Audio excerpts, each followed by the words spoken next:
உச்ச மலை, முக்தி பெற முனிவர் எல்லாம் சுற்றிய மலை.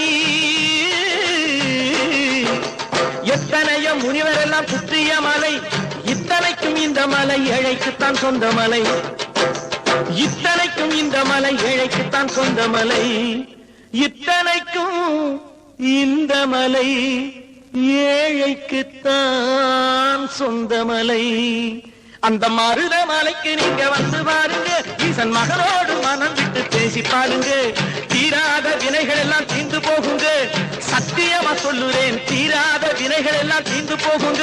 அது தீராவிட்டால் வந்து என்னை கேளுங்க, அது தீராவிட்டால் வந்து என்னை கேளுங்க.